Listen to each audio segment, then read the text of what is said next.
The universe comprises billions of galaxies which are made up of millions of stars held together by the force of gravity, and these stars account for most of the masses of the galaxy. Hello everyone and welcome back to our YouTube channel Speed Up Study. तो आज से हम जो है वो start करने जा रहे हैं ज्योग्राफी की शॉर्ट एंड क्रिस्प सीरीज। जैसे आप हमारी पॉलिटी की सीरीज को सपोर्ट कर रहे थे, प्लीज इस सीरीज को भी आपको ज्योग्राफी की सीरीज को भी सपोर्ट करना है, उतना ही प्यार दिखाना है, उससे ज्यादा प्यार दिखाना है। तो आज हमारी सीरीज का है लेक्चर नंबर 1, जैसे कि आप यहाँ पे देख सकते हैं, जिसमें हम पढ़ने जा रहे हैं सोलर सिस्टम, यानी कि आप और भी नाम से जान सकते हैं जैसे कि यूनिवर्स के बारे में। तो सोलर सिस्टम का जो है आज जो है लेक्चर नंबर है 1 एंड उसका भी पार्ट नंबर 1। इसके आगे भी और पार्ट आते रहेंगे, तो प्लीज इस सीरीज को फॉलो जरूर करिएगा। आपको काफी सारे ऐसे नए कॉन्सेप्ट्स पता जरूर चलेंगे जो आपने इससे पहले नहीं कहीं पढ़े होंगे, एंड आई मेक श्योर कि आपको जो जितने भी मैं कॉन्सेप्ट समझाऊं वो अच्छे से समझ में आए। तो चलिए ज्यादा देर ना करते हुए वीडियो को शुरू करते हैं, लेट्स बिगिन। तो सबसे पहले जो हम स्टार्ट करने जा रहे हैं, तो सबसे पहले ज्योग्राफी का एक ओवरव्यू ले लेते हैं। जैसे कि सबसे पहले हम जान लेते हैं कि फादर ऑफ ज्योग्राफी किन्हें कहा जाता है। तो वो कहा जाता है इरेटोस्थनीज को, यानी कि ये क्वेश्चन आपके एग्जाम में बन सकता है कि father who is known as the father of geography. तो आप इसका इजीली आंसर कर सकते हैं आप, that Eratosthenes is the father of geography. अब जैसे कि हमने बोला कि आज हम पढ़ने वाले हैं सोलर सिस्टम या यूनिवर्स के बारे में। तो यूनिवर्स जो है हमारा, यानी कि ब्रह्मांड जिसे हम हिंदी में कहते हैं, तो वो एकदम से तो नहीं आया होगा ऑब्वियसली। कुछ ना कुछ ऐसा हुआ होगा, काफी सारी ऐसी प्रोसेस स्पेस में, यूनिवर्स में, आउटर स्पेस में ऐसा हुआ होगा जिससे हमारा यूनिवर्स, फिर उसके बाद सोलर सिस्टम, फिर उसके बाद हमारे काफी सारे प्लैनेट, स्टार्स, सैटेलाइट्स ये फॉर्म हुई होगी। तो इसके पीछे जो है ना, उनके फॉर्मेशन के पीछे काफी सारी थ्योरीज दी जाती है। उसमें से सबसे जो हम कह सकते हैं एक्सेप्टेड थ्योरी है वो है big bang theory, which was given by George Lemaitre. Big bang theory आखिर है क्या, उसके बारे में हम थोड़ा आगे चल के जानेंगे, जहां पर कुछ और भी थ्योरीज जो दी गई थी यूनिवर्स के फॉर्मेशन के बारे में, वो भी हमें पता लगती है। उसके बाद हम जानते हैं that universe originates from a single particle known as singularity. ये एक बहुत ही एक्सेप्टेड व्यू और या फिर एक्सेप्टेड थ्योरी हम कह सकते हैं कि जिसकी वजह से ज्यादातर लोग जो है वो एक्सेप्ट कर लेते हैं इस चीज को, दैट यूनिवर्स जो है हमारा वो ओरिजिनेट किया था सिंगल एक पार्टिकल से। ऐसा माना जाता है जो हमारा यूनिवर्स इतना कह सकते हैं ह्यूज एंड मैसिव जो यूनिवर्स है वो ओरिजिनेट हुआ था एक सिंगल पार्टिकल से, जिसको हम सिंगुलैरिटी के नाम से अभी जानते हैं। सो एक्चुअली वो प्रोसेस क्या हुई थी, एक सिंगुलैरिटी, यानी कि आप एक एटम के जितना आप मान सकते हैं कि एक एटम के, आपको पता ही है एटम कितना स्मॉल होता है, निग्लिजिबल आई से हम उसको ऑब्जर्व ही नहीं कर सकते। तो उतना ही स्मॉल पार्टिकल सिंगुलैरिटी जिसको हम कहते हैं, उससे ओरिजिनेट हुआ हमारा यूनिवर्स। जैसे ही वो सिंगुलैरिटी धीरे धीरे करके स्वेलन अप होता गया, एंड वन डे आफ्टर हम लोग कह सकते हैं 13 या 14 बिलियन ईयर्स बाद जो वो स्वेलन अप होकर वो एकदम से बर्स्ट आउट हो जाता है, जिसकी वजह से हमारे सन, प्लैनेट्स, स्टार्स, इतने सारे एस्टेरॉइड्स, मीटेरॉइड्स, इतने सारी चीजें वो जो है वो फॉर्म हो जाती हैं। लेकिन एक्चुअली फॉर्म कैसे हुआ, क्या प्रोसेस हुई उसके अंदर, वो आखिरकार स्वेलन अप ही क्यों हुआ, ये सारी जो थ्योरीज हैं, ये जो सारे क्वेश्चंस हैं, वो अभी भी अनआंसर्ड है बाय आवर साइंटिस्ट। यानी कि साइंटिस्ट भी अभी इसे नहीं ढूंढ पाए हैं, इसका reason that how does it and why does it formed by like this by the singularity by this small particle, इतना बड़ा यूनिवर्स कैसे फॉर्म हो गया। तो चलिए साइंटिस्ट का जो पोर्शन है वो उन्हीं पे हम छोड़ते हैं, हम अपने जो एग्जाम के पॉइंट ऑफ व्यू से जितना भी इंपॉर्टेंट है वो पढ़ लेते हैं। तो कुछ और भी बातें बताई गई हैं यूनिवर्स के बारे में, जैसे कि it consist of plasma, hydrogen and helium as well as the electromagnetic radiations, magnetic fields, dust and cosmic rays. यानी कि जो सिंगुलैरिटी के बारे में बताया गया, जो सिंगुलैरिटी है वो किससे बनी हुई थी, वो प्लाज्मा ऑफ हाइड्रोजन और हीलियम से बनी हुई थी। साथ ही साथ उसमें मैग्नेटिक रेडिएशंस भी काफी ज्यादा उसमें थी। उसके बाद मैग्नेटिक फील्ड्स भी उसमें थी, जिसकी वजह से हम देखते हैं कि हमारे अर्थ के पास भी उसकी खुद की मैग्नेटिक फील्ड है। तो हम लोग कह भी सकते हैं कि दैट सिंगुलैरिटी के पास मैग्नेटिक फील्ड थी, हैंस जब वो बर्स्ट आउट हुआ और जब हमारी अर्थ बनी, जब हमारा सन सोलर सिस्टम बना पूरा, तो वो मैग्नेटिक फील्ड हमें वहीं से मिली होगी। साथ ही साथ उसके पास काफी सारे डस्ट एंड कॉस्मिक रेज भी थी। ओके, सो फिर हम पढ़ते हैं हमारा यूनिवर्स जो कि है वो हमने देख लिया कि उसके बारे में काफी सारी थ्योरीज है, आगे भी और इसके बारे में हम पढ़ने वाले हैं, सो डोंट वरी। तो इसमें हम पढ़ लेते हैं that among millions of galaxy we have our own galaxy that is as Milky Way galaxy and also known as Mandakini और आकाशगंगा। यानी कि इतनी सारी गैलेक्सीज, यानी कि मैंने जो बताया सिंगुलैरिटी से इतना बड़ा यूनिवर्स फॉर्म हुआ तो उसमें काफी सारी गैलेक्सीज सबसे पहले फॉर्म हुई। गैलेक्सीज में काफी सारे सोलर सिस्टम्स बने और उस सोलर सिस्टम में हमारा सोलर सिस्टम, और उस सोलर सिस्टम जो सोलर सिस्टम हमारा है उसमें जो गैलेक्सी है वो गैलेक्सी, हमारी गैलेक्सी का क्या नाम है, मिल्की वे गैलेक्सी। क्या नाम है, मिल्की वे गैलेक्सी, जिसको हम हिंदी में मंदाकिनी या फिर आकाश गंगा के नाम से भी जानते हैं, जिसमें हमारा सोलर सिस्टम और जिसमें हमारी अर्थ ऑफ कोर्स लाई करती है। अब यूनिवर्स के बारे में थोड़ा सा डिटेल में पढ़ लेते हैं। That billions of Galaxy made up of millions of stars held by force of gravity. हमारा जो यूनिवर्स है उसमें काफी सारी गैलेक्सीज हैं और हमारी जो गैलेक्सीज हैं वो काफी सारे यानी कि मिलियंस ऑफ स्टार्स के वजह से बनी हुई है। व्हेन दे आर अट्रैक्टेड और when they are held by force of gravity, यानी कि जब काफी सारे stars, millions of stars force of gravity की वजह से एक दूसरे से बंधे रहते हैं तब बनती है हमारी galaxy. Okay, so next Akashganga contains about 300 billion stars. Akashganga यानी कि our galaxy that is Milky Way galaxy which is also known as Akashganga that contains about 300 billion stars. यानी कि हमारी गैलेक्सी में कितने स्टार्स हैं, 300 बिलियन स्टार्स। अब जो है वो काफी सारी थ्योरीज दी गई थी कि आखिरकार हमारा जो सोलर सिस्टम है या फिर यूनिवर्स है वो आखिरकार दिखता कैसा होगा, क्योंकि ऑफ कोर्स ये बात तो बिल्कुल एविडेंट है कि बहुत बहुत साल पहले हमारे पास रॉकेट या फिर स्पेस लॉन्चर्स और सैटेलाइट्स एंड कैमरा ये सब नहीं हुआ करते थे जो कि हम स्पेस में भेजें और हमें जो रियल पिक्चर है वो पता चल पाए स्पेस की। तो काफी सारे लोग अपनी अपनी जो थ्योरीज हैं वो देने लगे अपनी जो उनकी एक्सपीरियंस के साथ साथ। तो सबसे पहले आते हैं हमारे पिक्चर में टॉलेमी जी।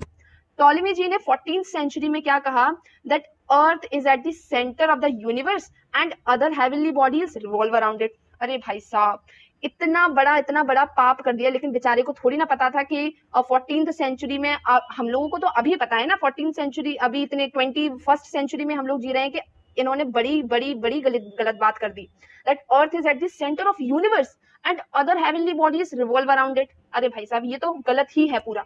यानी कि उन्होंने बोला कि जो पूरा यूनिवर्स है हमारा उसके बीच में सेंटर में है हमारा अर्थ और जो जितने भी सारे हेवनली बॉडीज हैं वो इसके अराउंड रिवॉल्व कर रहे हैं, जो कि सरासर गलत बात है। फिर उनको सही करने के लिए हमारे जो कह सकते हैं साइंटिस्ट आए वो है कोपरनिकस जी 1543 एडी में। उन्होंने कहा कि नहीं नहीं नहीं रुको टॉलेमी जी, सन है सेंटर में यूनिवर्स के, अर्थ नहीं है। चलो काफी साल तक ये बात नहीं मानते रहे लोग, लेकिन हमें पता है कि ये बात भी पूरी तरीके से सही नहीं है और इसको सही करने के लिए लास्ट में पिक्चर में हमारे आते हैं क्लाइमैक्स में बिल्कुल केपलर जी। फिर उन्होंने कोपरनिकस को करेक्ट करते हुए कहा कि भाई साहब रुको रुको जरा, सही है आप सही जा रहे हो लेकिन पूरा तरीके से आपने जो कहते हैं ना बुल्स आई बिल्कुल हिट नहीं करी, आप थोड़ा मिस गाइडेड हो गए हो टारगेट से। तो वो उन्होंने जैसे कि कहा था कोपरनिकस ने कि सन जो है वो यूनिवर्स के सेंटर में है। तो सेंटर में है सन, ये तो हमें थोड़ा बहुत चलो समझ में आता है, लेकिन यूनिवर्स के सेंटर में नहीं है। जो सोलर सिस्टम के सेंटर में है वो क्या है, सन। सन जो है वो सेंटर ऑफ सोलर सिस्टम है, ना कि यूनिवर्स के सेंटर में है। तो आपने जैसे कि देखा टॉलेमी ने क्या कहा, उन्होंने तो पूरा बंटा ही धार कर दिया, अर्थ को बना दिया सेंटर में पूरे यूनिवर्स के, जो कि बिल्कुल ही गलत है। 1543 में कोपरनिकस आए, उन्होंने कहा कि नहीं नहीं नहीं रुको रुको रुको, सन है यूनिवर्स के सेंटर में ना कि अर्थ। थोड़ा बहुत तो गलत इन्होंने भी कहा। पूरा सही करने के लिए कौन आ गए पिक्चर में, केपलर जी। उन्होंने पूरा इनका जो कंफ्यूजन था बीच में आपस में वो सारा क्लियर कर दिया और फिर उन्होंने कहा कि जो सन है हमारा वो सेंटर में है, right correct no doubt, but पूरे यूनिवर्स के सेंटर में नहीं है, सोलर सिस्टम के सेंटर में है। तो आई होप इन लोगों को जैसा कंफ्यूजन हुआ आप लोगों को वैसा कंफ्यूजन बिल्कुल भी नहीं होगा। आपको ये पिक्चर बिल्कुल क्लियर हो जानी चाहिए आज के बाद से। ओके, तो अब जो मिल्की वे इंफॉर्मेशन दी है, फैक्ट है हमारा जो कि ऑफ कोर्स एग्जाम में पूछा जा सकता है, that Milky Way galaxy was first seen by Galileo. Galileo जो साहब थे उन्होंने हमारी जो मिल्की वे गैलेक्सी थी वो फर्स्ट टाइम उन्हीं ने देखी थी अपने टेलीस्कोप से। Okay, and this is given one data one conversion just for your information on curiosity. आपकी क्यूरियोसिटी के लिए आप मैं बहुत देर से बिलियन एंड मिलियन करे जा रही हूँ, शायद आपको ना समझ में आ रहा हो, इसलिए मैंने ये डाल के रखा है that 1 billion is equals to 100 crore.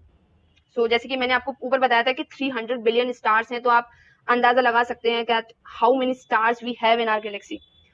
अब नेक्स्ट हम बढ़ते हैं that measurement of units of space में। यानी कि अगर मान लीजिए मैंने आपसे कहा कि मुझे अर्थ में नहीं रहना यार, बड़ी बोर हो गई अर्थ में रहते रहते, अब मुझे अर्थ से जाना है मार्स पे, और मैंने पूछा कि भाई साहब जरा आप बताएंगे ये कितनी दूर है मार्स। अर्थ से मार्स जो है वो कितनी दूर है। अब आप ये तो नहीं बोलेंगे 500 किलोमीटर, 5000 किलोमीटर, 5 लाख किलोमीटर, नहीं भाई साहब, बहुत ज्यादा गलत बात हो जाएगी ये तो, क्योंकि इतना बड़ा डिस्टेंस है वो आप किलोमीटर में मेजर ही नहीं कर सकते। आप कितना करोगे, आप उसको नहीं ढंग से मेजर कर पाओगे।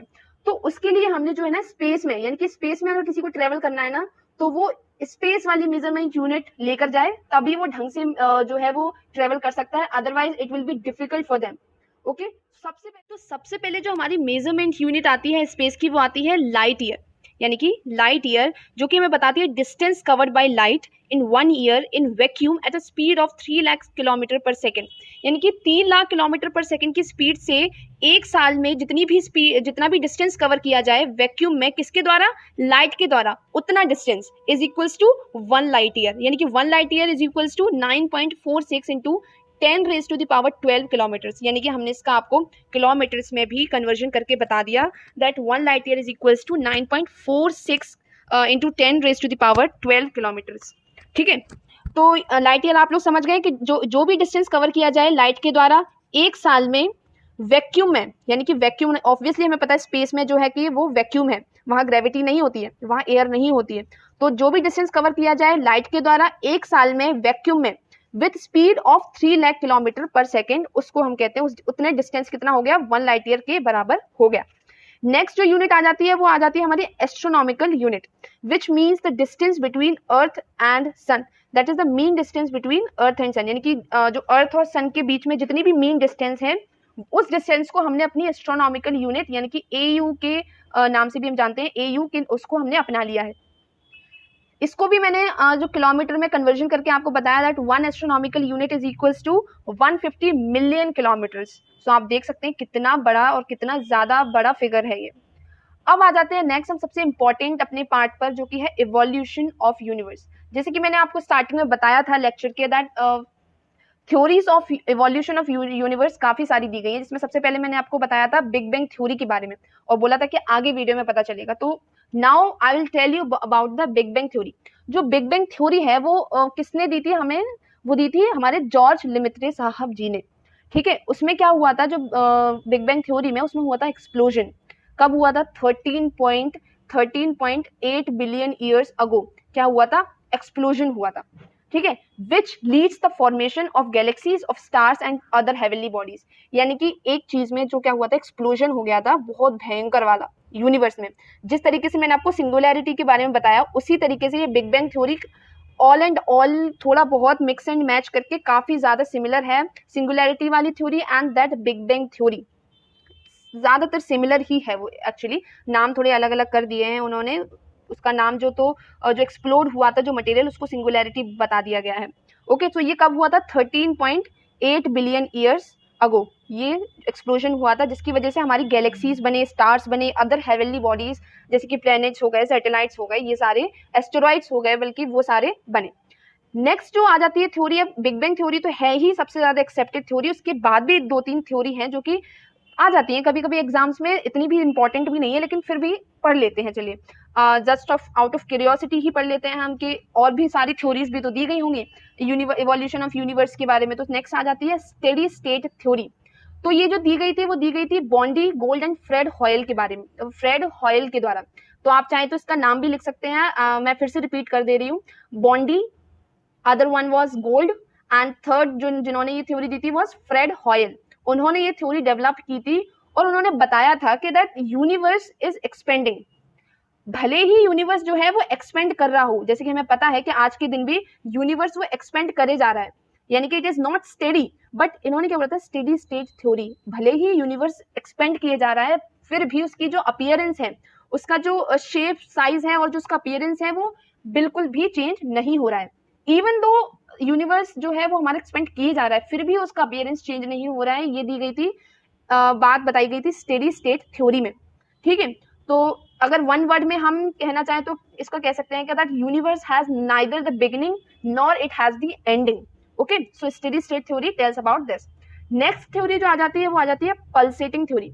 नाम से ही जैसे हमें पता चल रहा है पल्सेट, यानी कि पल्स के जैसे कि up and down, expand and contract कर रहा है, तो वही सेम मीनिंग है इसमें भी, जो बता रहा है कि universe is suppose to be expanding and contracting. यानी कि जो हमारा यूनिवर्स है वो साइमल्टेनियसली कॉन्ट्रैक्ट भी कर रहा है एंड एक्सपेंड भी कर रहा है, एक्सपेंड कर रहा है, कॉन्ट्रैक्ट कर रहा है, ये अल्टरनेटिवली इसका ये काम चलता जा रहा है and has the name is pulsating. So बिल्कुल डिफाइन है ये नेम पल्सेटिंग थ्योरी। तो ये बताती है हमें pulsating theory that our universe is expanding. और उन्होंने ये भी बताया है कि इसका shape and size and appearance भी चेंज हो रहा है वक्त के साथ साथ। स्टेडी स्टेट थ्योरी में क्या बोला था, although the universe is expanding but appearance same है। पल्सेटिंग थ्योरी में भी यही बताया है that universe is expanding but जो उसका अपीयरेंस है वो भी चेंज हो रहा है। ऐसा स्टेडी स्टेट थ्योरी में नहीं बताया गया था। तो आई होप आपको ये इवोल्यूशन ऑफ जो यूनिवर्स की जो थ्योरीज हैं 3 वो अच्छे से समझ में आ गई हो, और नहीं भी समझ आई हो तो प्लीज आप कमेंट सेक्शन में नीचे बता सकते हैं। मैं आपको वहां पे एक्सप्लेन करने की कोशिश करूंगी, और फिर भी नहीं समझ में आता तो I will make sure that मैं इसके लिए दूसरी एक कोई नई वीडियो लेकर आऊँ जिसमें आपको ये कॉन्सेप्ट समझ में आ जाए। So please let me know in the comment section कि आपको समझ आया कि नहीं आया। अब नेक्स्ट हम आ जाते हैं स्टार्स के बारे में, यानी कि सबसे पहले हमने पढ़ा ज्योग्राफी के फाउंडर के बारे में, फादर के बारे में, जो कि हैं एराटोस्थेनीज। नेक्स्ट उसके बाद हम आए अपने यूनिवर्स के बारे में, फिर हमने पढ़ा सोलर सिस्टम के बारे में। डिटेल में हम आगे और भी पढ़ेंगे खैर सोलर सिस्टम के बारे में। हमने अच्छे से यूनिवर्स के बारे में जान लिया, गैलेक्सी के बारे में जान लिया, दैट फर्स्ट जो हमारी मिल्की वे गैलेक्सी है जिसमें हमारा सोलर सिस्टम, हमारी अर्थ एग्जिस्ट करती है, वो देखा था गैलीलियो ने, और उसके लिए काफी सारी जो थ्योरीज दी गई थी वो भी हमने पढ़ ली है। अब जो नेक्स्ट हेवनली बॉडी आती है, वो हेवनली बॉडी यानी कि जो ऐसी बॉडीज या ऐसे ऑब्जेक्ट्स जो कि स्पेस में लाई करते हैं उनको हम कहते हैं हेवनली बॉडीज। ओके, तो आप लोग कंफ्यूज मत होइएगा, जैसे कि मैं बार बार बोल रही हूँ हेवनली बॉडीज। तो हेवनली बॉडीज वही होती हैं जो आपको नाम से भी समझ में आ रहा होगा, that heaven, that exist in the haven, यानी कि स्वर्ग में आप एक तरीके से कह सकते हैं, जो स्पेस में लाई करता हो। उसमें सबसे अब आ जाता है स्टार। नेक्स्ट जो हेवनली बॉडी के बारे में हम पढ़ने जा रहे हैं वो है स्टार के बारे में।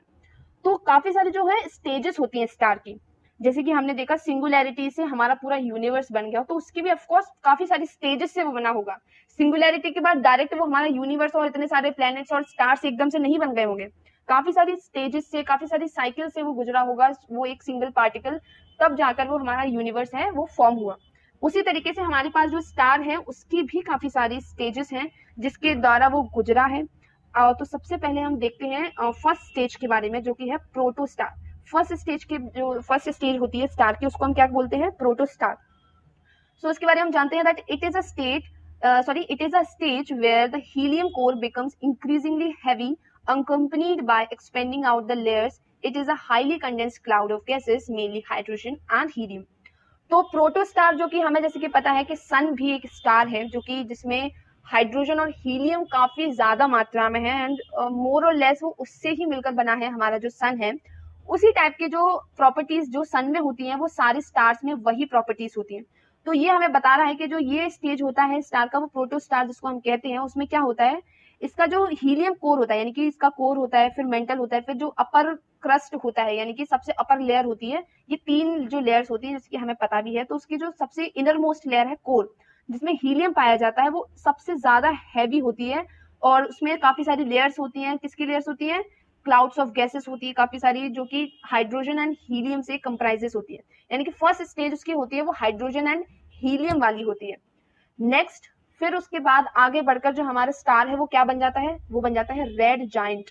रेड जाइंट नाम से भी समझ में आ रहा है, यानी कि रेड हॉट होगा, बिल्कुल बिल्कुल रेड हॉट कलर का होगा, बिल्कुल सबसे ज्यादा गर्म जो स्टेज होती होगी वो यही होती होगी, red giant. And hence it is given also that swelling and reddening of the outer region of the star. अब जो स्टार का जो आउटर रीजन है वो भी धीरे धीरे स्वेल करना स्टार्ट कर देगा और रेड होना स्टार्ट कर देगा, जिसको हम रेड जाइंट जब बन जाता है तो उसको इस स्टेज को, जो स्टार की जो ये स्टेज है उसको हम कहते हैं रेड जाइंट, जिसमें वो रेड कलर का हो जाता है, काफी ज्यादा स्वेल हो जाता है, जिससे काफी ज्यादा जाइंट दिखने लगता है। नेक्स्ट स्टेज जो है वो है व्हाइट ड्वार्फ की स्टेज, जो कि है when expelled gases cools and contract the star becomes a white dwarf. अब इसमें क्या है, जैसे कि हमने देखा ना कि हाइड्रोजन एंड हीलियम इसमें सबसे पहली स्टेज में थी, फिर उसके बाद धीरे धीरे ये स्वेल करना स्टार्ट किया, स्वेल करने के बाद ये क्या हुआ, एक्सपेंड करेगा, और एक्सपेंड करते ही क्या होगा, हाइड्रोजन और हीलियम जो कि काफी ज्यादा कह सकते हैं हीट ट्रैपिंग गैसेस मानी जाती है, यानी कि हीट को बहुत ज्यादा तरीके से कह सकते हैं ट्रैप कर लेती हैं, वो ज्यादा और हीट अप हो जाती हैं, उसको एक्सपेंड करते ही वो एक्सपेल कर देगा, यानी कि बाहर निकाल देगा, और जैसे ही इन गैसेस को वो बाहर निकालेगा वो क्या हो जाएगा, कॉन्ट्रैक्ट हो जाएगा, सिकुड़ जाएगा, कूल हो जाएगा और क्या बन जाएगा, व्हाइट ड्वार्फ। व्हाइट यानी कि here it implies about cool, यानी कि अब रेड जायंट क्यों था, क्योंकि उसमें काफी ज्यादा हीट थी उसमें। तो हीट जब भी हम देखते हैं कि फायर वगैरह भी होती है वो हमें व्हाइट नहीं रेड दिखाई देती है। जो भी ज्यादा जो अपनी हीटर वगैरह की कॉइल अगर आपने देखी होगी तो वो भी हमें जो है वो रेड दिखाई देती है, क्योंकि हीटिंग की वजह से हमें जो है वो रेड दिखाई देती है। उसी तरीके से अब ये ठंडा हो जाएगा स्टार तो वो हमें कूल दिखाई देगा, क्योंकि वो व्हाइट, जब वो कूल हो जाएगा तो हमें व्हाइट दिखाई देगा एंड हैंस उसका नाम हमने रख दिया व्हाइट ड्वार्फ। तो नेक्स्ट अब इसके बाद हम पढ़ते हैं दैट स्टार्स के बारे में थोड़ा सा फैक्ट्स जान लेते हैं। It might be important for your exams that there are about 10 raised to the power 22 to 10 raised to the power 24 stars in the universe, यानी कि इतने ज्यादा स्टार्स हमारे यूनिवर्स में एट प्रेजेंट हैं। वो भी अभी पक्का नहीं है, साइंटिस्ट के द्वारा कंफर्म ऐसे मतलब कहते हैं ना पूरा फुल एंड फाइनल नहीं है, क्योंकि it can not be counted. Stars इतने सारे हैं क्या कि इनको काउंट नहीं कर सकते हम लोग। तो एक अंदाजन हम लोगों ने फिगर जो है वो डिस्कवर करा है कि इतने ऑल एंड ऑल इतने स्टार्स हमारे यूनिवर्स में प्रेजेंटली हैं। और एक और फैक्ट है that about 8000 stars are visible from earth with naked eyes, यानी कि हम अपने नेकेड आइज से 8000 स्टार्स अर्थ से देख सकते हैं। ओके सो ये तो हो गया अब हमारे यूनिवर्स के बारे में, फिर स्टार्स के बारे में। अब धीरे धीरे हम बढ़ रहे हैं अपने सोलर सिस्टम के बारे में, जिसमें सबसे पहले हम पढ़ेंगे ऑरिजिन ऑफ सोलर सिस्टम। जैसे कि हमने देखा कि हमारे यूनिवर्स के ऑरिजिन और इवोल्यूशन के बारे में कितने सारे लोगों ने कितनी सारी थ्योरीज दी थी, उसी तरीके से हमारे सोलर सिस्टम के बारे में भी और उसके ओरिजिन के बारे में काफी सारी हाइपोथेसिस हैं, बहुत सारी हाइपोथेसिस हैं, बहुत सारे लोगों ने दी हैं। तो नॉट जस्ट इम्पोर्टेंट, कुछ इंपॉर्टेंट जो है वो मैं आपको मार्क करवा दूंगी, आपको सिर्फ वो ही याद रखने हैं एंड अदर देन मैं आपको एक्स्ट्रा बताऊंगी भी, वो ज्यादा इतने इंपॉर्टेंट नहीं है ऑफकोर्स। तो सबसे पहले जो हाइपोथेसिस वो दी थी गैशियस हाइपोथेसिस बाय कैंट। तो मैं जिसपे ये रेड मार्क कर रही हूँ आप उसको प्लीज याद कर लीजिए, आप इसका स्क्रीनशॉट भी ले सकते हैं ऑफकोर्स, उसको आप अपने कॉपी में भी लिख सकते हैं, कहीं पर भी आप नोट्स में अपने लिख लीजिए। नेक्स्ट जो इंपॉर्टेंट थ्योरी है वो है नेबुलर हाइपोथेसिस लेप्लिस। नेबुलर हाइपोथेसिस के बारे में मैंने अपनी इंग्लिश ऑडियो बुक की एक सीरीज है मेरे प्लेलिस्ट में, चैनल पे आप प्लेलिस्ट डली है वो आप बिल्कुल देख सकते हैं, जिसको जो भी लोग इंग्लिश में कंफर्टेबल हैं वो मेरी नेबुलर हाइपोथेसिस बाय लेप्लिस अगर आप सर्च करेंगे तो भी आ जाएगा बाय स्पीड अप स्टडी के बारे में। तो आप उसको सुन सकते हैं, बहुत ही ज्यादा इंफॉर्मेटिव वीडियो है, वो ऑडियो बुक है, तो आप बिल्कुल आप उसको जाके सुन सकते हैं जो भी इंग्लिश में थोड़ी बहुत भी कंफर्टेबल है, क्योंकि वो पूरी ऑडियो बुक मैंने इंग्लिश में रिकॉर्ड करी है। तो नेक्स्ट जो आती है वो है प्लेनेटेसिमल हाइपोथेसिस, जो कि कैम्बल एंड मोल्टन के द्वारा दी गई है। आप सबसे पहले इन दोनों को नोट कर लीजिए, थर्ड वाला इतना इंपॉर्टेंट नहीं है। नेक्स्ट ये भी ज्यादा इंपॉर्टेंट नहीं है, that tidal hypothesis by Jeans and Jeffreys, binary star hypothesis by H N Russell, supernova hypothesis by F Hoyle and interstellar dust hypothesis by Otto Schmidt. I hope बहुत सारे लोगों ने इंटरस्टेलर मूवी भी देखी होगी, I don't know वो कब आई थी, बट यस वो भी बहुत चर्चा में चल रही है। तो आप लोग अगर चाहें तो इंटरस्टेलर मूवी भी देख सकते हैं इस कॉन्सेप्ट को समझने के लिए, काफी ज्यादा अच्छे उसमें साइंस के कुछ कॉन्सेप्ट्स हैं वो समझाए हैं उन्होंने। तो ये जो आपके ये दो और एक ये वाली, ये आपकी इंपॉर्टेंट थ्योरीज हैं, आप इसको चाहे तो अपने नोट्स में लिख सकते हैं या फिर स्क्रीनशॉट लेके आप बाद में इसको रिवाइज भी कर सकते हैं। इसके साथ ही और भी काफी सारी थ्योरीज हैं जो जस्ट फॉर आपकी क्यूरियोसिटी के लिए है कि कितने सारे लोगों ने इसको जो है वो सोलर सिस्टम की ओरिजिन के लिए इतनी सारी थ्योरीज दी थी। जस्ट फॉर इन्फॉर्मेशन मैं आपको बता रही हूँ that fission hypothesis was given by Ross Gunn. Next है protoplanet hypothesis which is given by G Kuiper and electromagnetic hypothesis was given by H Alfven. Okay so ये कुछ theories और hypothesis हैं, उनके कुछ प्रोपाउंडर्स हैं जिन्होंने ओरिजिन ऑफ सोलर सिस्टम के बारे में हमें बताया था। अब धीरे धीरे हम बढ़ रहे हैं क्योंकि सोलर सिस्टम के बारे में, जिसमें ऑफ कोर्स हमारा जो प्लैनेट्स हैं काफी सारे वो आ जाते हैं। तो सबसे पहले हम कुछ फैक्ट्स जान लेते हैं। All and all over and all हम जो प्लैनेट्स के बारे में है वो सिंगल हर एक प्लैनेट के बारे में जरूर पढ़ेंगे ऑफ कोर्स, बट आपको एक थोड़ा ओवरव्यू दे देते हैं, क्योंकि आई थिंक आज के इस वीडियो में मैं आपके सारे प्लेनेट 1 बाय 1 कवर ना करवा पाऊँ, उसके लिए 5 सेकंड बनाना पड़े तो आप लोग के लिए, लेकिन फिर भी एक ओवरव्यू देने के लिए मैं आपके लिए यहाँ पे कुछ प्लैनेट्स के बारे में जो है फैक्ट्स सीरीज लेकर आई हूँ। तो आप लोगों को फिर जब मैं आपको डिटेल्स में बताऊंगी तो आपको जानने में इंटरेस्ट भी आएगा और थोड़ा सा आपको पहले से पता भी होगा उसके बारे में। तो सबसे पहले हम जानते हैं Pluto has most eccentric orbit. अब ये एसेंट्रिक ऑर्बिट का मतलब क्या है? एसेंट्रिक ऑर्बिट यानी कि मान लीजिए ये है हमारा सन। ओके, ये है हमारा सन। इसके चारों ओर चक्कर लगा रहे हैं हमारे काफी सारे प्लैनेट्स, काफी सारे, it means that 9 planets and more than, जिनको काफी सारे ड्वार्फ प्लैनेट्स है, काफी सारे मेजर एंड माइनर प्लैनेट्स भी हैं। तो इसेंट्रिक ऑर्बिट का मतलब क्या हुआ, यानी कि जिस कर्व के थ्रू सन के अराउंड जो जितने भी प्लैनेट्स हैं वो रिवॉल्व कर रहे हैं वो कितना ज्यादा है। प्लूटो के पास सबसे ज्यादा इसेंट्रिक ऑर्बिट है। इसका क्या मतलब है, जैसे कि मान लीजिए सन है, उसके अराउंड मरकरी सबसे पहले राउंड लगा रहा है, फिर उसके बाद वीनस, फिर उसके बाद अर्थ, फिर मार्स, ऐसे करते करते यूनिवर्स सॉरी इसके ऐसे करते करते प्लूटो भी जो हमारा जो उसका राउंड लगा रहा है, तो सबसे ज्यादा जो इलेप्टिकल ऑर्बिट है वो किसका बना, वो बना हमारा प्लूटो का। प्लूटो का जो सबसे ज्यादा इलेप्टिकल ऑर्बिट है, जिसको हम एसेंट्रिक ऑर्बिट भी कह सकते हैं, तो उनका कहने का यही मतलब है कि सबसे ज्यादा जो इलेप्टिकल ऑर्बिट है वो कौन कौन सा प्लेनेट बना रहा है, वो बना रहा है सबसे ज्यादा प्लूटो। ओके, नेक्स्ट फैक्ट हम जान लेते हैं that Jupiter is the fastest rotating planet while Venus is the slowest rotating planet. Rotation मतलब ये रहा एक्सिस, ये रहा प्लेनेट। हर प्लेनेट की अपनी अपनी एक्सिस होती है और ऐसी कोई एक्सिस एक्चुअली में एग्जिस्ट नहीं करती, दैट इज इमेजिनरी लाइन। ऐसी इमेजिनरी लाइन बना ली, सोच ली है साइंटिस्ट ने कि क्योंकि ये प्लैनेट्स ये इसी पे रिवॉल्व कर रहे हैं, तो प्लैनेट्स सॉरी साइंटिस्ट ने सोचा कि ऐसी कोई ना कोई एक्सेस होगी जिसपे वो सारे जो प्लैनेट्स हैं वो रोटेट कर रहे हैं। तो यही बताया है कि जो जुपिटर है हमारा वो फास्टेस्ट रोटेटिंग है, यानी कि अपनी एक्सिस पे फास्टेस्ट रोटेट कर रहा है। कौन कर रहा है फास्टेस्ट रोटेट, जुपिटर। और वही जो वीनस है वो स्लोएस्ट रोटेट कर रहा है, यानी कि बड़ा धीरे धीरे धीरे धीरे, और जुपिटर है वो फास्ट रोटेट करने में लगा हुआ है, ठीक है, अपनी एक्सिस पर। नेक्स्ट फैक्ट आ जाता है, mercury is the fastest revolving planet while Pluto is the slowest revolving planet.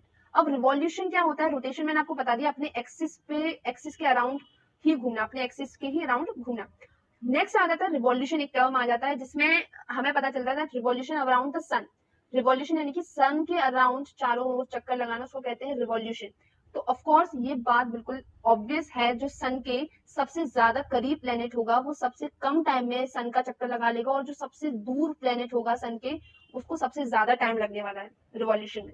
तो इसीलिए इसी फैक्ट के ऊपर ये जो कॉन्सेप्ट है वो दिया गया है that fastest revolution revolving planet कौन सा है, वो है मरकरी, क्योंकि मरकरी जो है वो सन के सबसे ज्यादा करीब है।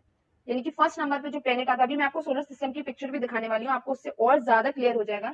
लेकिन जस्ट फॉर नाउ आप ये समझ लीजिए that mercury fastest revolving planet है, और प्लूटो क्योंकि सबसे लास्ट में यानी कि 9th प्लेनेट है, खैर अब तो वो डॉर्फ प्लेनेट में काउंट किया जाता है, तो उसको जो है वो प्लूटो को सबसे स्लोएस्ट रिवॉल्विंग, क्योंकि उसको सबसे ज्यादा टाइम लगेगा, वो सबसे ज्यादा दूर है, उसको इतना बड़ा चक्कर लगाना पड़ेगा, वही मरकरी को इतना छोटा सा चक्कर लगाना पड़ेगा, तो ऑफकोर्स वो जल्दी चक्कर लगा लेगा।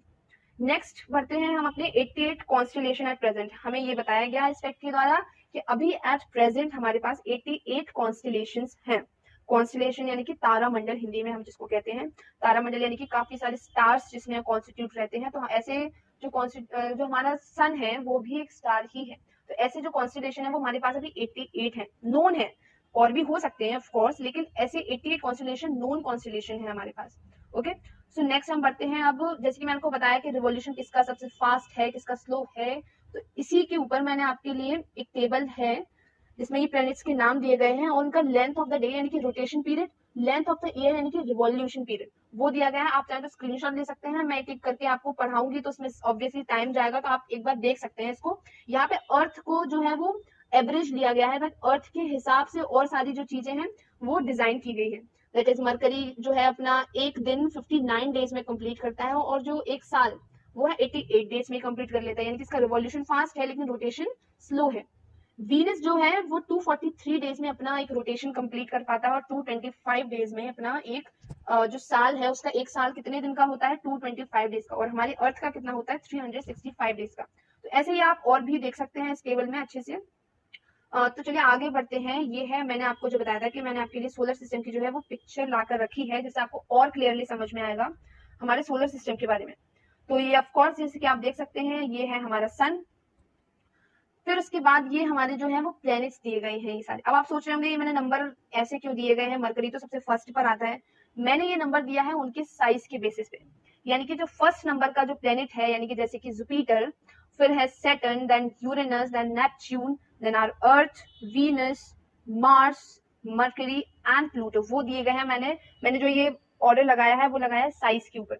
जो सबसे बड़ा प्लेनेट है जुपिटर, उसको दिया है नंबर 1। सेकंड नंबर पे जो आता है साइज के मामले में वो है सैटर्न, उसको दिया है नंबर 2। ऐसे ही आप देख सकते हैं दैट सबसे जो लार्जेस्ट प्लेनेट है वो जुपिटर। अपना अर्थ जो आता है वो इन डिक्रीजिंग ऑर्डर, मैंने जो ये लगाया है वो डिक्रीजिंग ऑर्डर में लगाया है। सबसे बड़ा जुपिटर, 5th नंबर पे आता है अपना अर्थ, और सबसे स्मॉलेस्ट है प्लूटो। और अगर प्लूटो को इधर से निकाल दो, क्योंकि अब वो ड्वार्फ प्लेनेट बन गया है, कब से? 2006 से bye international astronomical unit. International astronomical यानी कि IAU ने 2006 में प्लूटो को ड्वार्फ प्लेनेट का दर्जा दे दिया, यानी कि it is no more in our solar system. अब हमारे सोलर सिस्टम में 8 प्लैनेट्स ही हैं। तो अब देखा जाए तो सबसे स्मॉलेस्ट प्लैनेट कौन सा हुआ? हमारा मरकरी। ओके, अब जैसे कि आप ये देख रहे हैं, ये व्हाइट डॉट क्या है? ये व्हाइट डॉट्स हैं एस्टेरॉइड बेल्ट। एस्टेरॉइड बेल्ट यानी कि काफी ज्यादा बड़े, कह सकते हैं हम, काफी सारे प्लैनेट्स से भी ये बड़े रॉकी पीसेस हैं, रॉकी ऑर्बिट्स हैं, जो कि सन के अराउंड रिवॉल्व कर रहे हैं। किन के बीच में है? ये मार्स और जुपिटर के बीच में लाई करता है asteroid belt. Okay, asteroid belt, actually asteroid क्या है वो आगे आपको बताऊंगी मैं डिटेल में। तो एस्टेरॉइड बेल्ट जो है वो मार्स और जुपिटर के बीच में लाई करता है। इनकी कुछ कुछ खास बातें हैं काफी सारे प्लैनेट्स की, वो आगे चलकर मैं आपको जब प्लैनेट्स की डिटेल वीडियो लाऊंगी ना हर एक प्लैनेट के बारे में, तब मैं आपको वहां पर बता दूंगी अच्छे से। तो जैसे कि आप देख रहे हैं, ये है हमारा मून। ओके, सो ये है सैटर्न की जो है रिंग्स, यानी कि इसको रिंग प्लैनेट भी कहा जाता है। ओके, आई होप आपको, अगर आप चाहें तो इसका स्क्रीनशॉट भी ले सकते हैं। नेक्स्ट हम बढ़ते हैं आगे और भी फैक्ट्स के बारे में, हमारे सोलर सिस्टम के बारे में। क्योंकि हम हर प्लैनेट के बारे में डिटेल में एक एक करके पढ़ने वाले हैं, उससे पहले हम कुछ ओवरव्यू ले रहे हैं प्लैनेट्स के बारे में, जिससे आपको आगे चलकर ज्यादा परेशानी या फिर ज्यादा न्यू ना लगे इसको पढ़ने में। तो इसलिए सबसे पहले कुछ फैक्ट्स हैं, तो जनरल नॉलेज के बारे में कह सकते हैं हम, जस्ट आउट ऑफ क्यूरियोसिटी मैं आपको बता दे रही हूँ दैट हर एक प्लैनेट के बारे में। That Mercury and Venus has no satellite. जैसे कि हमने देखा कि हमारे अर्थ के पास ये क्या है? मून। मून क्या है? हमारी नेचुरल सैटेलाइट। अर्थ के पास ऑफ कोर्स काफी सारी आर्टिफिशियल सैटेलाइट्स भी हैं। सैटर्न के पास भी सैटेलाइट्स हैं, जुपिटर के पास भी सैटेलाइट्स हैं, बट किन दोनों प्लैनेट्स के पास सैटेलाइट्स नहीं है? वो है मरकरी और वीनस। इन दो प्लैनेट्स के पास जो है सैटेलाइट्स नहीं है। नेक्स्ट फैक्ट आ जाता है, Venus and Uranus revolution was is clockwise. यानी कि जो सारे प्लैनेट्स हैं, be it earth, Mercury, Jupiter, Saturn, Neptune, Pluto, कोई भी, वो सारे जो मूव करते हैं वो करते हैं वेस्ट टू ईस्ट। लेकिन हमारा जो वीनस है और यूरेनस है वो मूव करता है ईस्ट टू वेस्ट, यानी कि वो क्लॉकवाइज मूव करता है, और बाकी के सारे जो प्लैनेट्स हैं वो करते हैं anticlockwise move. Okay, Venus is the closest planet to earth. जैसे कि हम बिल्कुल यहाँ पर देख ही रहे हैं कि अर्थ की सबसे क्लोजेस्ट प्लैनेट वो है वीनस।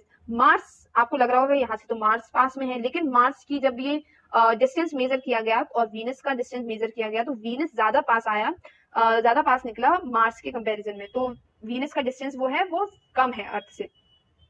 ओके, इसी वजह से, क्योंकि आप देख रहे हैं कि अर्थ और वीनस काफी ज्यादा सिमिलर हैं दिखने में, उनके शेप और साइज में, इसीलिए उनको वीनस को जो है वो ट्विन सिस्टर ऑफ अर्थ भी कहते हैं, जिसको वीनस को अर्थ की ट्विन सिस्टर भी कहा जाता है। ओके, फिर नेक्स्ट फैक्ट आ जाता है that Jupiter is the largest planet. जैसे कि मैंने आपको बता ही दिया, जुपिटर जो है वो लार्जेस्ट प्लेनेट है। Saturn has maximum number of moons. Saturn के पास जो है वो सबसे ज्यादा नंबर ऑफ मून्स है। कितने मून्स है उसके पास? 82। यानी कि अपने पास तो कितना है, कितने मून है अर्थ के पास? अपने पास ही ऑफ कोर्स मींस अर्थ के पास कितने सारे मून्स है? एक है, उसको मून्स कहा गया है। ओके, सैटर्न के पास सबसे ज्यादा नंबर ऑफ मून्स हैं, कितने हैं? 82। फिर सेकंड नंबर ऑफ जो मैक्सिमम नंबर ऑफ मून्स आते हैं वो आते हैं जुपिटर के पास, और जुपिटर के पास लार्जेस्ट मून भी है। यानी कि सैटर्न के पास लार्जेस्ट नंबर ऑफ मून्स तो है, लेकिन सबसे बड़ा मून जो है वो है जुपिटर के पास, जिसका नाम क्या है? गैनेमेड। और जो सैटर्न का सबसे बड़ा मून है उसको कहते हैं टाइटन। उसका नाम क्या है? टाइटन उसका नाम है, जो सैटर्न का सबसे बड़ा मून है। लेकिन पूरे अपने सोलर सिस्टम का जो सबसे बड़ा मून है वो किसके पास है? जुपिटर के पास है, जिसका क्या नाम है? गैनीमेड। ओके, नेक्स्ट फैक्ट आ जाता है that green planet known as Uranus. Uranus is also known as green planet. फिर आ जाता है ब्राइटेस्ट स्टार, जो कि है सीरियस, जिसको हम डॉग स्टार के नाम से भी जानते हैं। नेक्स्ट फैक्ट आ जाता है closest star of solar system which is Proxima Centauri. Solar system के सबसे जो क्लोजेस्ट स्टार है वो है हमारा प्रोक्सिमा सेंटोरी। अब यहाँ पर मैंने आपके सारे प्लैनेट्स की पिक्चर लगाई गई है और उसकी दिए हैं हिंदी में नाम। अब ये हिंदी में नाम इसलिए दिए हैं क्योंकि एग्जाम में काफी बार हमसे वो हिंदी में नाम देकर पूछ लेता है कि ये किसका नाम है, इसके बारे में कुछ प्रॉपर्टीज पूछ लेता है। वो पूछ लेता है कि ऐसा कौन सा प्लेनेट है जिसको हम रेड प्लेनेट कहते हैं, और ऑप्शन में दे देता है शुक्र, Brihaspati, Arun and Mangal.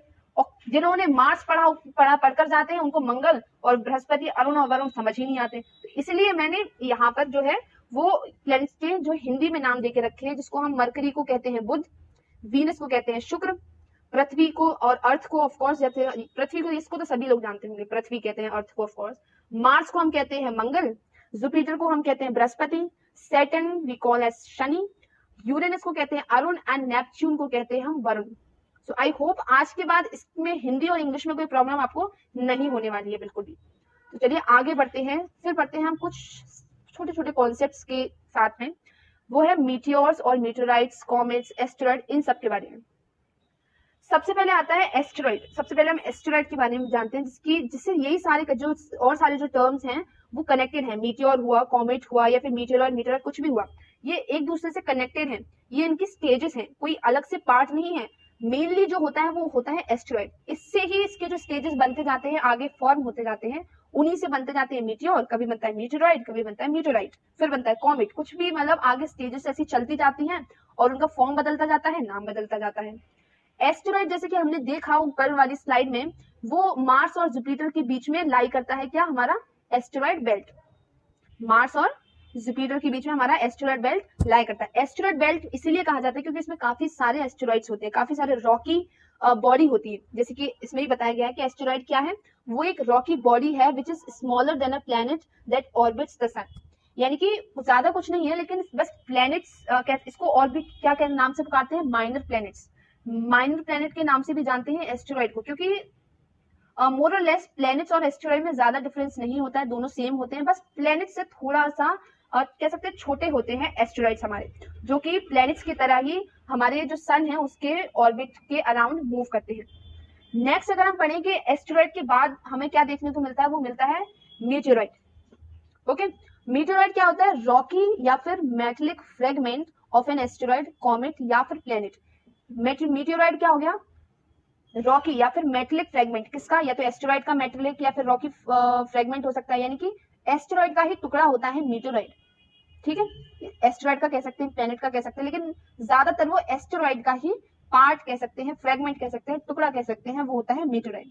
Next अगर हम पढ़े फिर बनता है मीटियोर, जो कि क्या होता है, streak of light seen when a meteoroid heats up in the atmosphere. अब जो मीटेरॉइड है, जो कि एस्टेरॉइड के एक टुकड़े से मिलकर बना है, मान लीजिए ये पूरा एस्टेरॉइड है और इसका एक टुकड़ा है, ये मीटियोरॉइड हो गया। अब मीटियोरॉइड क्या होगा, ये स्पेस में मूव करेगा किसी ना किसी स्पीड से।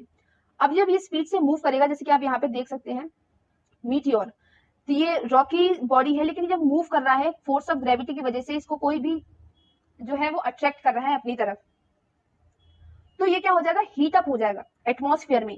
एटमॉस्फेयर में यानी कि या तो किसी का भी एटमॉस्फेयर हो सकता है, वो किसी भी प्लेनेट का, बी मार्स, जुपिटर, अर्थ का एटमॉस्फेयर, किसी का भी एटमॉस्फेयर हो सकता है, तो वहां पे वो हीट अप हो जाता है, क्योंकि because of friction of gases, जो गैसेस प्रेजेंट होती है एटमॉस्फेयर में, उसके फ्रिक्शन की वजह से हीट अप हो जाता है वो रॉकी का जो रॉक का फ्रेगमेंट होता है, जिसको हम क्या नाम से पुकारने लगते हैं, मीटियोर। मोर और लेस वो अभी भी है तो एस्टेरॉइड ही, लेकिन उसका फॉर्म चेंज होता जा रहा है। सबसे पहले उसका एस्टेरॉइड का टुकड़ा टूटा तो उसको हमने कहा मीटेरॉइड। मीटेरॉइड में अगर लग गई आग तो उसको हमने कह दिया मीटियोर। अब मीटियोर के बाद क्या बनता है हमारा, मीटियोराइट। अगर मीटियोर का फ्रेगमेंट, यानी कि जो ये फ्रेगमेंट जो हमारा जल रहा था, ये एस्टेरॉइड का कह सकते हैं मीटियोर, उसका अगर फ्रेगमेंट अगर वो ग्राउंड पे पहुंच जाता है, ग्राउंड पे यानी कि हमारे अर्थ पर या फिर किसी भी सतह पर पहुंच जाता है, तो उसको हमने नाम दे दिया मीटेराइट। जब तक वो एटमॉस्फेयर में था तब तक वो था मीटियोर। जैसे ही वो लैंड कर जाता है ग्राउंड पर यानी कि जमीन पर पहुंच जाता है, उसको हमने नाम दे दिया मीटियोराइट। फिर एक टर्म और आ जाता है हमारे पास, जो कि है comet, which is the icy body that releases gases as it orbits the sun। ये रहा पिक्चर इसका कॉमेट का। कॉमेट का जैसे कि आप देख सकते हैं, इसको हम टूटता तारा भी, कई सारे लोग कहते हैं टूटता तारा। काफी सारी अंधविश्वास भी है उसको लेकर के, जिसके बारे में हम ऑफ कोर्स बात नहीं करने वाले हैं। ओके, सो आप आई होप आप लोग ये समझ गए होंगे कि इट इज कुछ ज्यादा डिफरेंस नहीं है। आप लोग बहुत ज्यादा कंफ्यूज हो जाते हैं एस्टेरॉइड को लेकर, मीटियोर और मीटेराइट्स को लेकर।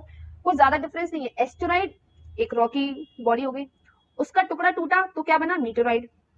मीटेरॉइड में अगर आग लग गई बन गया वो मीटियोर। उस आग लगे मीटियोर का अगर कुछ फ्रेगमेंट, ठीक है, फ्रेगमेंट अगर पहुंच जाता है ग्राउंड पर, अगर वो एटमॉस्फेयर में तो वो मीटियोर है, और अगर ग्राउंड पे पहुंच गया तो उसको हमने नाम दे दिया मीटियोराइट। बस इतना ही सा फंडा है, आपको समझ में आ गया होगा आई होप। चलिए नेक्स्ट हम बढ़ते हैं। सबसे पहले सोलर सिस्टम में अगर हमने बात स्टार्ट करी है और सन के बारे में बात ना करें, it will be very unfair. Okay, so अब सन के बारे में क्योंकि हम बात करने जा रहे हैं तो सब कुछ फैक्ट्स हम उसके बारे में ऑफकोर्स जान लेते हैं, दैट सन की जो एज है वो कितनी है। तो एज यानी कि कब वो बना था, कब उसका फॉर्मेशन स्टार्ट हुआ था, कब वो फॉर्म हुआ था, उस हिसाब से उसकी एज कितनी है, that is 4.6 billion years ago. 4.6 billion years ago जो है हमारा सन फॉर्म हुआ था। ओके, ये कैसे स्टार का टाइप है, हमने अभी कुछ स्टार के टाइप, कुछ स्टार्स की स्टेजेस पढ़ी थी ना, जिसमें हमें क्या पता चला था, क्या था उसकी स्टेजेस, एक तो प्रोटोटाइप था, एक था रेड जाइंट, एक था व्हाइट ड्वार्फ। इनके अलावा भी बीच में कई सारी स्टेजेस आती हैं स्टार्स की, जिसमें हमें सबसे पहले जो सन है वो हमारा किस स्टेज में है, येलो डॉर्फ, जिसको हम एक साइंटिफिक नाम से भी पुकारते हैं G2V। सन का जो डायमीटर है वो कितना है, डायमीटर कितना है 1392684 किलोमीटर, बहुत ज्यादा है ना। इसको अगर सिंपल लैंग्वेज में हम देखें तो 109 टाइम्स है अर्थ के डायमीटर से। ओके, सन का जो मास है वो कितना है,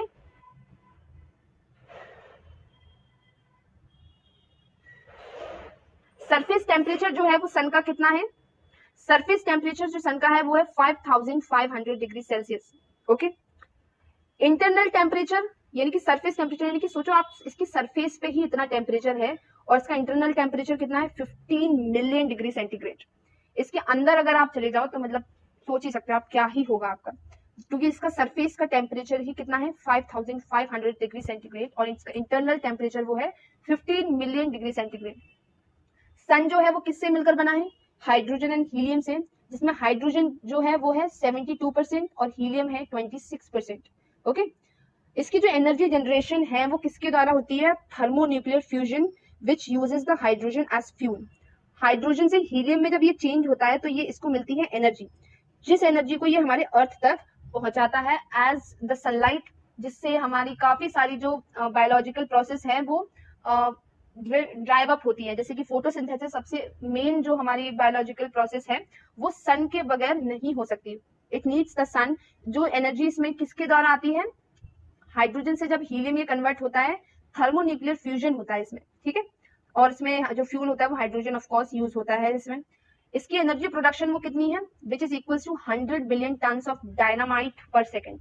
यानी कि एक डायनामाइट पर सेकेंड, एक डायनामाइट है उसमें पर सेकेंड के हिसाब से जितनी एनर्जी होगी उसकी 100 billion turns, 100 billion turns dynamite per second में जितनी एनर्जी निकाल सकता है उतनी एनर्जी का प्रोडक्शन ये हमारा जो सन है वो करता है।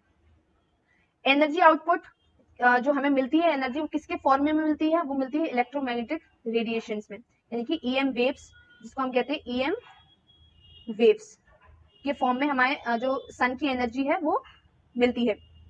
Electromagnetic radiation emitted by sun in the form of solar energy, solar radiation या फिर सोलर लाइट, ठीक है। विजिबल सोलर रेडिएशन सनलाइट या फिर विजिबल लाइट है इसकी। सनलाइट जो इसकी है सूरज की, हमारे सन की, वो कितना टाइम लगाती है हमारे अर्थ तक पहुंचने में, it takes 8 minute to reach the earth, क्योंकि इसका डिस्टेंस कितना है 150 मिलियन किलोमीटर्स। हमारा अर्थ का और सन का डिस्टेंस कितना है 150 मिलियन किलोमीटर्स, जिसको उसकी सनलाइट पहुंचने में ही कम से कम 8 मिनट लग जाते हैं। इसकी जो वेवलेंथ है वो किसके बीच में है, रेड एंड वायलेट के बीच में है, which is visible to the human eye. यानी कि जो इसकी जो वेवलेंथ है जो ह्यूमन आई में विजिबल होती है वो रेड और वायलेट के बीच में है। ऑफकोर्स इसलिए हमें सूरज जो है वो दोपहर के टाइम में अगर आप देखिए तो येलो टाइप से एंड रेडिश टाइप से दिखता है। ओके, तो आई होप आपको ये सन के बारे में तो फैक्ट्स ये समझ में आ गए होंगे। कुछ और भी टर्म्स हैं सन के बारे में जो हमें पता चलते हैं, दैट इज उसकी कुछ लेयर्स है सन की। सबसे पहली लेयर जो है वो है corona. It is not that corona जिसकी वजह से पूरा वर्ल्ड ने फेस करा, it is a layer of sun that is corona. Second layer जो उसकी है क्रोमोस्फेयर। क्रोमोस्फेयर इसके नाम से ही पता चल रहा है, क्रोमा मीन्स हेयर, उसका जो रूट वर्ड है वो बताता है कलर के बारे में। तो जो क्रोमोस्फेयर है वो करता है इसका कलर डिसाइड। फोटोस्फेयर जो करता है वो इसमें फोटोन्स यानी कि एनर्जी, जो एनर्जी पैकेट्स हैं, जो लाइट के पैकेट्स हैं फोटोन्स का, वो कंसिस्ट करता है फोटोस्फेयर। फर्स्ट लेयर्स की कोरोना, सेकंड लेयर्स की chromosphere, third all and all की जो लेयर है वो है फोटोस्फेयर। ये आप जो डिटेल्ड इंटरनल स्ट्रक्चर है सन का वो देख सकते हैं, जैसे कि इसमें है दिया गया है कोरोना फर्स्ट लेयर है उसकी। काफी सारी और भी सारी चीजें दी गई हैं जो ऑफ कोर्स इंपॉर्टेंट नहीं है, लेकिन अब आप देख सकते हैं जैसे कि ये दिया गया है सन स्पॉट, ये आपको ये जो ब्लैक ब्लैक पोर्शन दिखाई दे रहा है। फिर दिखाई दे रहा है इसमें फ्लेयर, जिसको आप देख सकते हैं फ्लेयर यानी कि चमक, जो चमक सी रहती है ना वो सूरज में, उसको कहते हैं फ्लेयर। वो भी हाइड्रोजन एंड हीलियम की वजह से, जो उसमें गैस प्रेजेंट रहती है उसकी वजह से है। ओके, अब इसमें हम कुछ टर्म्स देख लेते हैं। That a stream, what is solar wind. Solar wind सूरज के अंदर भी या सूरज के आसपास के, उसके अराउंड, उसके चारों तरफ कुछ हवाएं चलती रहती हैं बहुत तेजी से और बहुत गर्म, और बहुत काफी सारे उसमें इलेक्ट्रिकली चार्ज पार्टिकल्स भी होते हैं, उसको हम कहते हैं सोलर विंड। इसकी डेफिनेशन एक हम देख लेते हैं, stream of electrically charge particles released by the sun's corona, यानी कि कोरोना यानी कि आउटर मोस्ट लेयर जो है वो सन की, उसके द्वारा रिलीज किया जाता है क्या, चार्ज पार्टिकल स्ट्रीम, उसकी पूरी लहर सी आती है, जिसको हम किस नाम से जानते हैं, सोलर विंड के नाम से। नेक्स्ट एक फिनोमिना है, बड़ा इंपॉर्टेंट फिनोमिना, बड़ा ब्यूटीफुल फिनोमिना है, एक नेचुरल फिनोमिना जो कि है ऑरोरा। जैसे कि आप देख सकते हैं स्काई में एक greenish, bluish and reddish light सी एकदम जली हुई है। It is a natural phenomena, कोई भी आर्टिफिशियल इसमें जो है एलिमेंट नहीं है। इसकी डेफिनेशन एक बार हम पढ़ लेते हैं, उसके बाद समझते हैं। That a natural electrical phenomena, ये क्या है, ऑरोरा क्या है, एक इलेक्ट्रिकल, नेचुरल इलेक्ट्रिकल फिनोमिना है, characterized by the appearance of the streamers of reddish greenish light in the sky। किसके द्वारा कैरेक्टराइज किया जाता है कि ये ऑरोरा है, कैसे पहचानेगा कोई, अगर मान लीजिए स्काई में ग्रीनिश, ब्लूइश और या फिर रेडिश कलर की कोई लाइट एकदम से स्प्लैश आउट होती है, देन कोई भी देखकर समझ जाएगा that is it is aurora. Okay, specially it is near the northern और the southern magnetic pole. Specially ये कहाँ पर होता है, नॉर्थ पोल पे, जैसे कि हमें पता है हमारी ये है हमारी अर्थ, और ये कहाँ पर होता है, या तो नॉर्थ पोल पे या फिर साउथ पोल पे। मैग्नेटिक जो पोल्स हैं, अर्थ के पोल्स नहीं, नॉर्थ और साउथ मैग्नेटिक पोल्स हैं, उस पर हमें ये स्पेशली ऑरोरा दिखाई देता है। The effect is caused by the interaction of charged particles from the sun with atoms in the upper atmosphere. ये जो इफेक्ट होता है वो किसकी वजह से होता है, किसके, ये क्या कॉज, आखिर ऐसा क्या कॉज है जो ये ऑरोरा जो फिनोमिना है वो होता है। तो ये होता है इंटरेक्शन ऑफ चार्ज पार्टिकल्स की वजह से। जब चार्ज पार्टिकल्स आपस में इंटरेक्ट करते हैं, कहाँ से आते हैं वो चार्ज पार्टिकल्स, सन से आते हैं, with atoms in the upper atmosphere. जैसे कि हमें पता है ऑरोरा आपको ज्यादातर कहाँ देखने को मिलेगा, थर्मोस्फेयर में, उसके जो आयंस रहते हैं जिसको हम आयनोस्फेयर भी कहते हैं। हमारी जो एटमॉस्फेयर की 5 लेयर्स हैं, ट्रोपोस्फेयर, स्ट्रेटोस्फेयर, मीजोस्फेयर, थर्मोस्फेयर, जिसको आयनोस्फेयर के नाम से भी जानते हैं, उस वाली लेयर में ये आपको जो फिनोमिना है वो ज्यादातर दिखाई देगा। एंड इसलिए हम उसकी बात कर रहे हैं, वो बात कर रहे हैं नॉर्थ एंड सदर्न पोल पर। ठीक है, तो ये उस ऊंचाई पे, क्योंकि जो उसके आयंस होते हैं जब वो आपस में इंटरेक्ट करते हैं, कोलाइड करते हैं, तो ये कुछ इस प्रकार की जो विजिबल रेज है, जो वेव्स हैं जो हमें विजिबल हो जाती है, उसकी वजह से ये जो पूरा नजारा है उस स्काई में हमें दिखाई देता है, उनके किसके, आयंस के इंटरेक्शन की वजह से। Okay, in northern and southern region it is respectively called aurora borealis और नॉर्दर्न लाइट्स, यानी कि नॉर्दर्न लाइट या फिर ऑरोरा बोरियलिस कहाँ पर कहा जाता है, नॉर्दर्न साइड में, और सदर्न साइड में इसको क्या कहा जाता है, ऑरोरा ऑस्ट्रालिस या फिर southern lights. Northern lights northern hemisphere में, सॉरी नॉर्दर्न रीजन में, इसको हम जानते हैं ऑरोरा को, इसी सेम फिनोमिना के नाम है, बस नॉर्दर्न साइड में कहते हैं इसको ऑरोरा बोरियलिस या फिर नॉर्दर्न लाइट्स, और सदर्न रीजन में इसको कहते हैं ऑरोरा ऑस्ट्रेलिस या फिर southern lights. Okay, I hope आपको आज का लेक्चर बहुत अच्छा लगा होगा, एंड अगर लगा हो तो प्लीज अपने फ्रेंड्स एंड फैमिली के साथ इसको जरूर शेयर करिएगा। तो आज जो है इसके आगे भी काफी सारे हैं, मैंने आपके लिए इतनी सारी अच्छे से जो पीपीटी है वो बनाकर रखी है। इसके बाद हम पढ़ेंगे नेक्स्ट लेक्चर में, इसके लेक्चर तो फर्स्ट ही रहेगा, इसका पार्ट 2 हो जाएगा बस। तो नेक्स्ट वीडियो में मिलते हैं, तब तक के लिए थैंक यू। प्लीज चैनल को सब्सक्राइब कर देना, वीडियो को लाइक कर देना, एंड प्लीज अपने फ्रेंड्स एंड फैमिली के साथ शेयर जरूर करना। एंड कोई भी अगर आपको जो उसमें न्यू अगर फैक्ट्स या फिर न्यू कॉन्सेप्ट जानने को मिला हो, कि कोई न्यू जानकारी जानने को मिली हो, तो प्लीज मुझे कमेंट सेक्शन में जरूर बताइएगा, और प्लीज अगर कोई भी डाउट हो तो वो भी आप नीचे पूछ सकते हैं। तो आई होप आपको आज का वीडियो पसंद आया होगा, तब तक के लिए मिलेंगे नेक्स्ट वीडियो में, तब तक के लिए थैंक्स फॉर वॉचिंग।